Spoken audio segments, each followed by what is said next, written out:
حرام ہے ہم نے ترک کر دیا. آپ نے کہا شراب نوشی ترک کر دو, ہم نے ترک کر دی. آپ نے کہا ایک خدا کی عبادت کرو, ہم نے ایک خدا کی عبادت شروع کر دی. آپ نے کہا فرمایا کہ الف لام میم سے لے کے والناس تک یہ اللہ کی سچی کتاب ہے. ہم نے مان لیا. یا رسول اللہ یہ بھی تو آپ کی زبان سے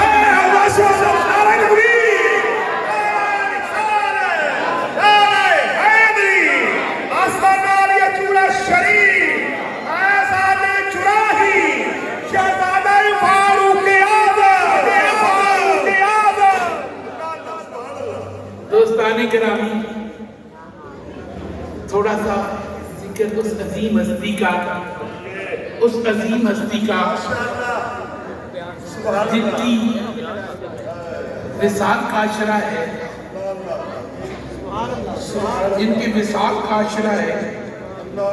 اور یہی ایک بات نہیں بلکہ کائنات کے انسانوں کی وہ امام ہے, اشاق کے وہ راہبر ہیں, اشاق کے وہ راہبر ہیں, اہل طریقت کے وہ مرشد ہیں. اور نبی پاک کے وہ یادگار ہیں. اور کائنات میں کائنات کے انبیاء کے بعد کسی کا درجہ ہے تو وہ صدیق کا ہے. انبیاء جن کا مرتبہ ہے ان کے خواص کے لحاظ سے, کمال کے لحاظ سے, مراتب کے لحاظ سے, عشق کے لحاظ سے, جنو کے لحاظ سے, کردار کے لحاظ سے ان کی شخصیت برا و برا ہے. اس ہستی کا تذکرہ میرے نبی پاک سید کونین نے معراج کا اعلان فرمایا. اس سے پہلے میرے کریم آقا سید کونین مکہ میں موجود, آپ سفر پہ گئے, حضرت ابوبکر, وہاں پہ ایک خواب آیا کہ آسمان سے چاند ستارے اترے, انہوں نے اپنے سمیٹ لیا, سوچ میں پڑ گئے. اس وقت کے ان لوگوں کے پاس گئے جو اہل دانش تھے, الہامی کتابوں کا علم رکھتے تھے, کہ مجھے آج ایک خواب آئی ہے, اس کا مجھے اس کی تشریح فرمائیں, تعبیر عطا فرمائیں. انہوں نے کہا کہاں سے آئے؟ مکہ سے آیا ہے, قریش سے تعلق ہے, قریش سے تعلق ہے. سر سے پاؤں تک دیکھا, سر سے پاؤں تک دیکھا, پھر اور کچھ نشانیاں دی. کہاں ہماری کتابیں بتاتی ہیں, ہماری کتابیں بتاتی ہیں کہ اللہ کا آخری رسول اسی خطے میں آنے والا ہے, اور اس رسول کے تو معاون و مددگار ہو گئے, اور اس کے معاون و مددگار بھی ہوتی ہے, اس کے پہلے خلیفہ بھی. آج کہنے نے کہ رولا بعد میں پہ گیا, صدیق پہلی خلافت میں ملی, اتحادی کتابوں مجھے پہلے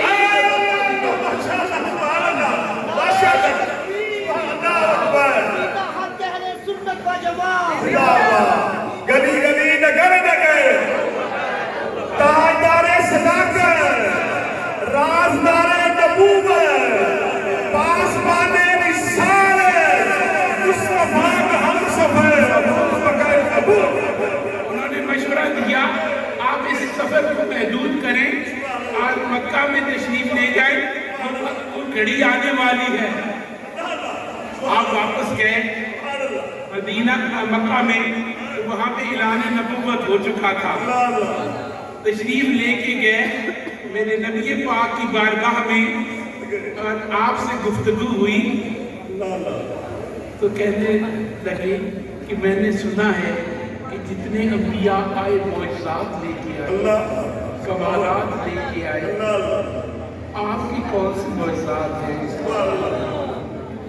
میرے نبی پاک نے فرمایا میرے نبی پاک نے فرمایا جو تم نے شام میں دیکھا ہے وہ کیا کافی نہیں ہے؟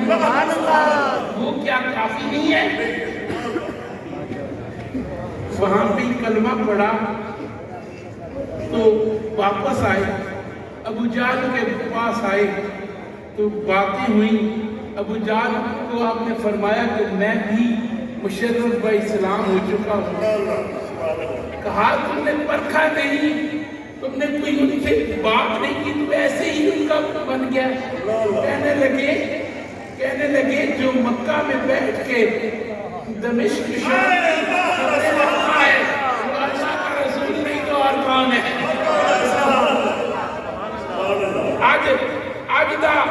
آجدہ خشک اللہ کہتا ہے اللہ دے رسول نو دیوار نے پچھے کا علم نہیں، جبکہ میرے ابو بکر نے دمشق کی خبریں، دمشق میں جو میں نے دیکھا اس کی خبر مکہ میں بیٹھ کے رکھے وہ اللہ کا رسول ہوا کرتا ہے۔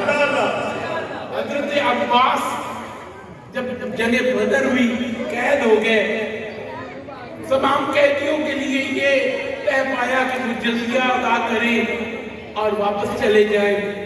آپ نے کہا چچا آپ بھی جزیہ دیں اور چلے جائیں۔ کہا بیٹا تم جانتے ہو کہ میں عیادار ہوں، میرے بچے ہیں، میرے پاس اتنے پیسے کہاں سے آئے کہ میں آپ کو جزیہ دے سکوں، توان دے سکوں؟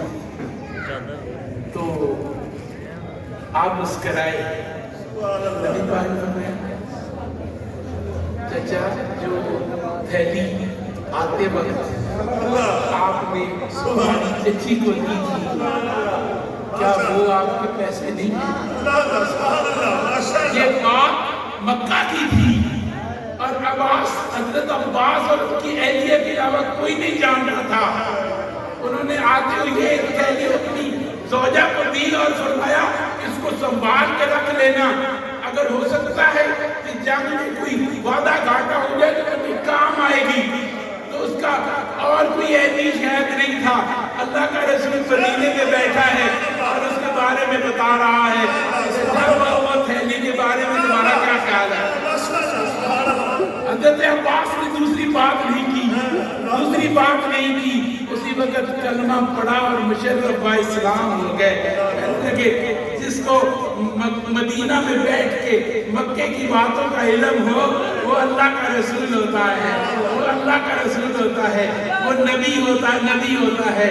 دوستان گرامی، یہ وہ میرے آقا کریم نبی پاک کا کمال تھا کہ آپ کو کائنات کی خبریں آپ کے پاس موجود تھی۔ رب کائنات نے پوری کائنات آپ کے لیے مسخر فرما دی تھی۔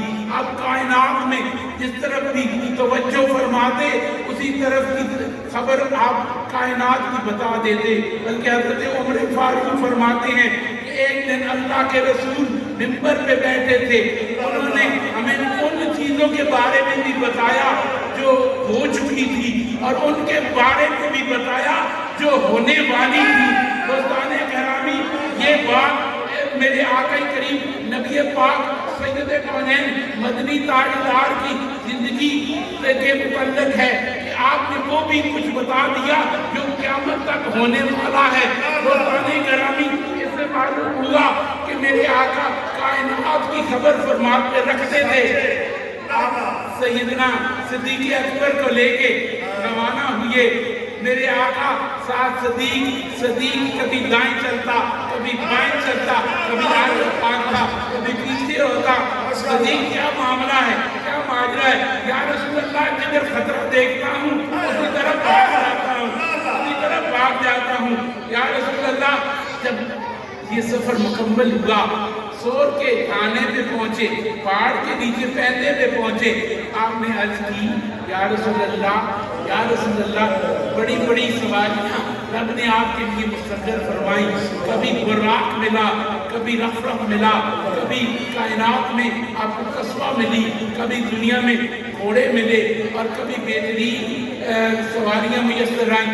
آج آج صدیق کے کاندھے حاضر ہیں، آج اسی صدیق کو اپنی سواری بنائیے اور میرے آقا کریم حضور سیدنا صدیق اکبر کے کندھوں پہ سوار ہیں اور سور کا سفر ہوتا ہے، وہ سفر جو اتنا سنگلاخ اور مشکل ہے کہ آج کا جوان آدمی اپنا وزن اٹھا کے بھی نہیں چل سکتا۔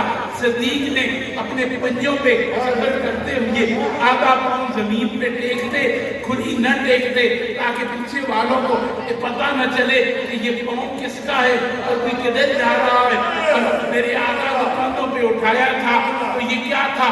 یہ صدیق کا وہ عشق تھا، وہ جنون تھا جو صدیق کو اتنی طاقت جس نے میسر فرمائی کہ صدیق نے نبی پاک کو اٹھا کے غار تک پہنچایا، پھر آپ کو بٹھایا، پھر عرض کی یا رسول اللہ میں غار صاف کر رہا ہوں، صاف کی، جھاڑو دیا، وہاں سے صفائی کی، سوراخوں میں آپ نے اپنے کپڑے پھاڑ پھاڑ کے ان کو بند کیا، سارے سوراخ بند ہو گئے۔ آپ نے عرض کی یا رسول اللہ آپ کے لیے آرام کے لیے جگہ حاضر ہے، تشریف لے آئیں۔ آپ اندر تشریف لے آئے، آپ کے سونا تھا لیکن آج کوئی سرانہ میسر نہیں تھا، آج سرانہ کے لیے میسر تھا تو صدیق کا زانو تھا، صدیق کے زانو پہ میرے قریب آقا نے سر مبارک رکھا اور آپ اس طرح فرمانے لگے، آپ آرام فرماتے رہے اور صدیق میرے نبی پاک کو دیکھتا رہا، صدیق کی منزلیں بلند ہوتی چلی گئی اور میرے آقا کریم کے جلووں کی زیارت اس سے ہوتی رہی۔ میرے آقا کریم نبی پاک سید کونین کو 3 راتیں 3 دن بلا شرکت غیر دیکھنے والا صدیق جب نیچے سے اوپر گیا اور مقام پہ تھا، جب سور سے باہر نکلا اور مقام پہ تھا۔ صدیق جلوہ مصطفیٰ سے اتنا منور ہو گیا کہ اس کا مقام کہاں سے کہاں تک پہنچ گیا۔ یہاں پہ ایک بات بتلائے جاؤں، حضرت باقی باللہ تھے، ایک دن حضرت باقی باللہ کا ایک جانگری آیا، اس نے کہا کہ میرے حضور باقی باللہ راضی ہو گئے تو انہوں نے اس سے کہا مانگ کیا مانگتا ہے؟ تو میرے حضرت باقی باللہ طریقت نقشبندیہ مجددیہ کے پیشوا ہے تو حضرت مجدد علی ثانی کی شیخ کامل ہے، انہوں نے کہا میں بھی باقی باللہ بڑھا دوں آپ نے فرمایا یہ بڑا مشکل کام ہے، سوچو اپنی اوقات کے مطابق بات کرو، آدھے جی تجھے کیسی جو کوئی منگنا ہی منگنا ہے، کیسی جو کچھ مانگنا ہے مانگ لے، اس لیے میں نے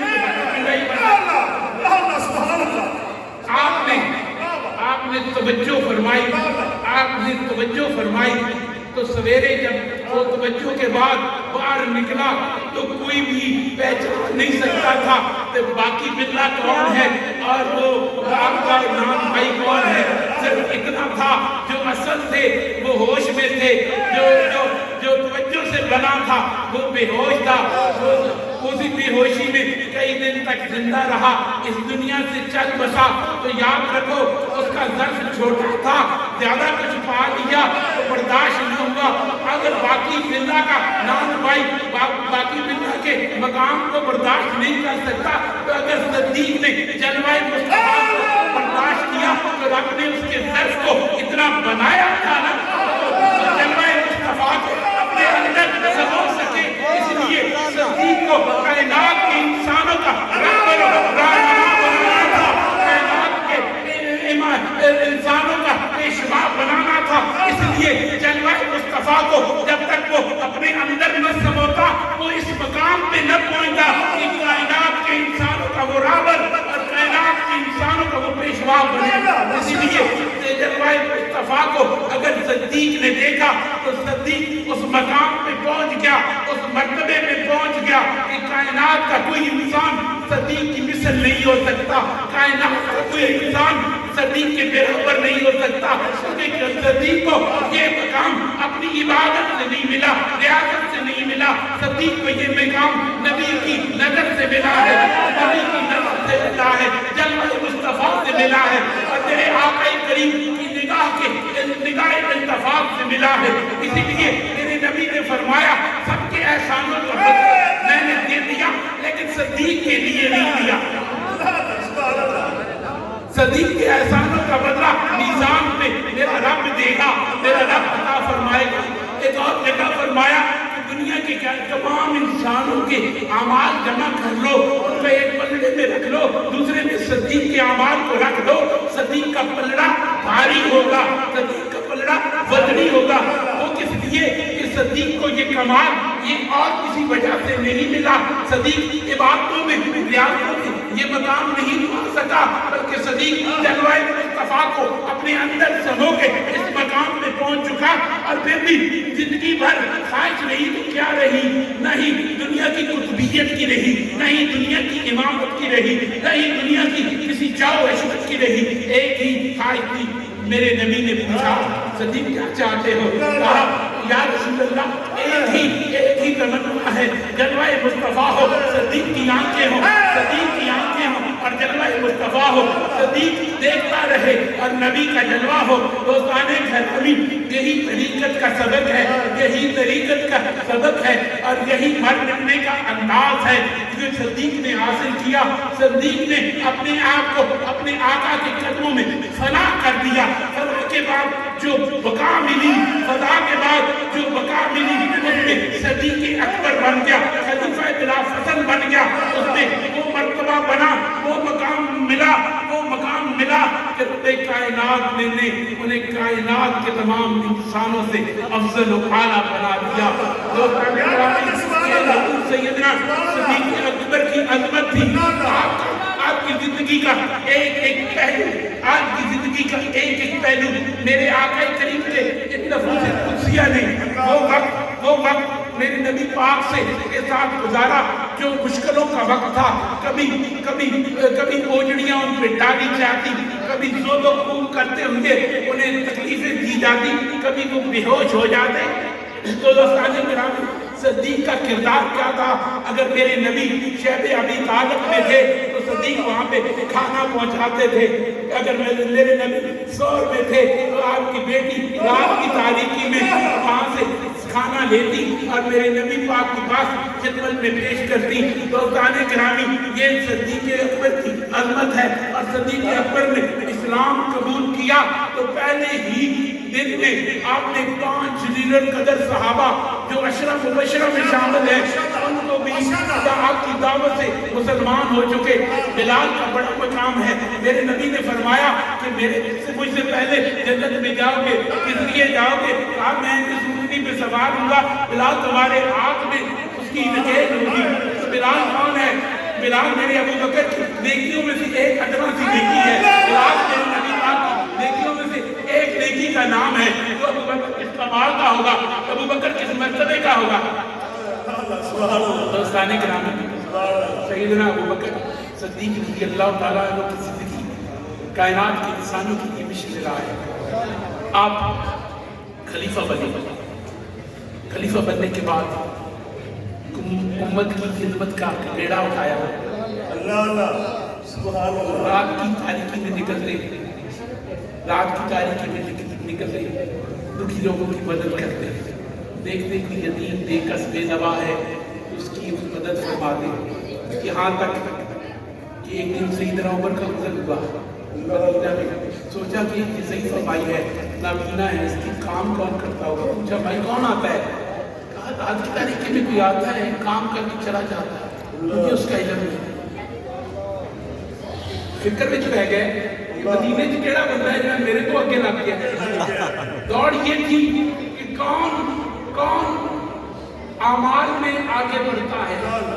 یہ دوڑ نہیں تھی کہ بینک بیلنس میں کون آگے بڑھے, یہ دوڑ نہیں تھی کہ کس کی ووٹیں زیادہ ہیں, یہ دوڑ تھی کہ اعمال اور نیک عمل میں کون آگے بڑھتا ہے.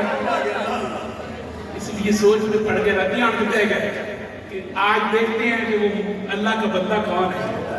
سوچا بہ گئے کہ مدینہ میں کون ہے. آخر سوچ ادھر ہی جاتی سی.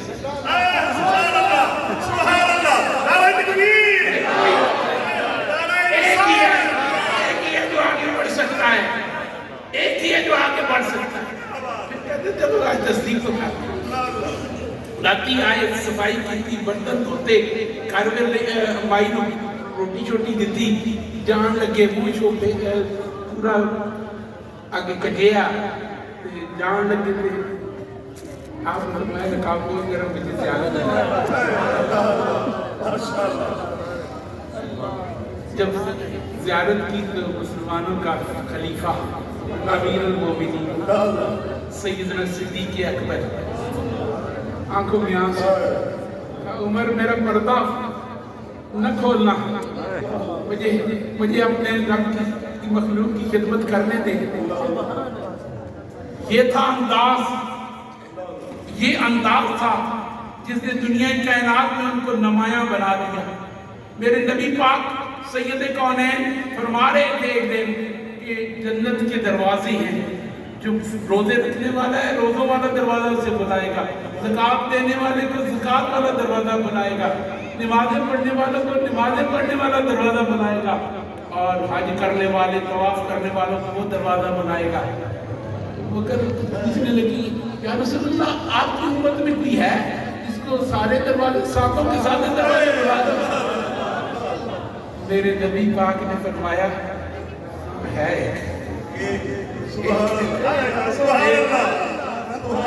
ایک ہے یا رسول اللہ اس نصیب کا نام بتا دیں اس کا نام بتا دیں میرے نبی پاک نے مسکرا کے فرمایا وہ ابو بکر ہے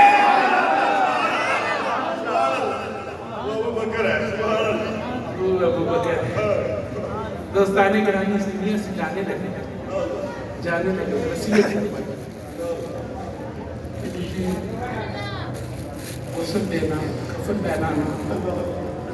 کفن پہنانے کے بعد میری میت کو اٹھانا اور روضہ رسول کے سامنے لے جانا مواجہ رسول کے سامنے لے جانا اور عرض کرنا کہ یا رسول اللہ خادم حاضر ہے ابو بکر آیا اگر اندر سے بلاوا ملے اجازت ملے تو دفنا دینا اگر نہ ملے تو بقیع میں جا کے دفن کر دے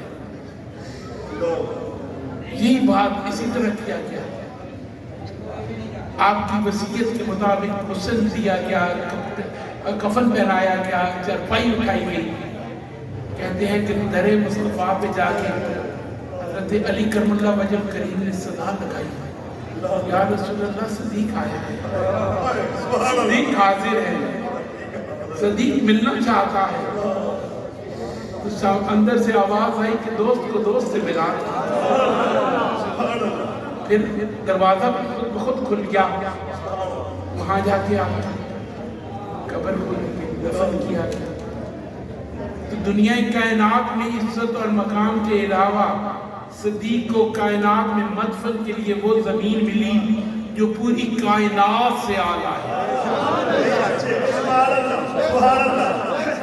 ہمارا سنیوں کا عقیدہ ہے کہ کائنات کا افضل ترین حصہ کائنات میں زمین پہ کوئی اگر گوشہ سب سے کائنات میں رب کی بارگاہ میں قبولیت والا ہو سکتا ہے تو وہ خواجہ رسول ہے وہ روضہ رسول ہے اور جس کو وہ جگہ مدفن کے لیے ملی اس کا کیا مقام ہوگا صبح روزانہ سویرے سے شام تک شام سے سویرے تک قدسی آ کے جہاں پہ سلام پیش کرے درود پیش کرے درود تو اگر ایک گناہگار بندہ بھی پڑھے تو 10 نیکیاں ملتی ہیں 10 درجے بلند ہوتے ہیں 10 مرتبے بلند ہوتے ہیں 10 گناہ معاف ہوتے ہیں تو جو قدسی پڑھے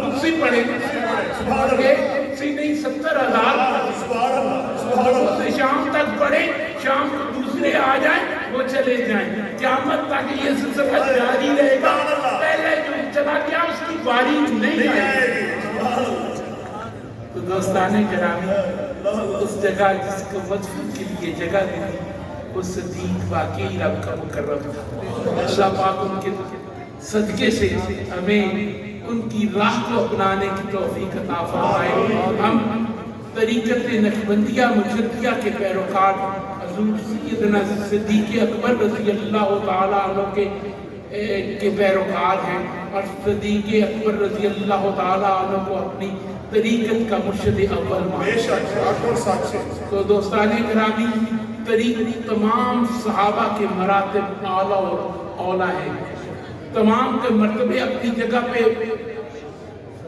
مسلم ہیں، لیکن یاد رکھو جو دن صدیق کا ہو اور کسی اور عظمت والے کا تذکرہ شروع کر دیں، اس میں سمجھو کہ بغض صدیق ہے۔ اور جس دن علی کرم اللہ وجہ کریم کا تذکرہ ذکر ہو، اس دن جو صدیق کا تذکرہ شروع کر دیں، سمجھو کہ یہ بھی بغض علی ہے۔ دونوں کی نیتیں ٹھیک نہیں ہیں، گل تو چنگی کرتے ہیں پر نیت ٹھیک نہیں ہے۔ نیت اسی کی ٹھیک ہے کہ یوم صدیق منائے تو صدیق کا تذکرہ کرے، یوم علی منائے تو علی کا تذکرہ کرے۔ یاد رکھو، اگر کسی کے سے سنو، اس دن جس دن 10 محرم الحرام ہو، اس دوسرے صحابہ کا تذکرہ کر رہا ہے، تم سمجھو ایک ٹھنڈو کوڑا ہے، بولتا چنگی پہ ہے، لیکن حقیقت میں تو بھائی مان ہے گیا، اس کی بات قطعاً نہ سنو۔ یہ عقیدے کی بات ہے، یہ طریقت کی محفل ہے۔ طریقت میں ہم اصلاح بھی کرتے ہیں اور بگاڑوں سے بچنے کا طریقہ بھی بتاتے ہیں۔ دنیا کے بہت سارے گرگ اپنے اوپر یہ تسمیاں لے کے بڑی بڑی داڑیاں لٹکا کے، اور ہم جیسے سادے سنیوں کو گمراہ کرنے کے لیے مصروف عمل ہیں، ان سے ہمیشہ بچ کے رہو۔ اللہ پاک تمہیں صالح عمل کی توفیق عطا فرمائے۔ وآخر دعوانا الحمدللہ رب العالمین۔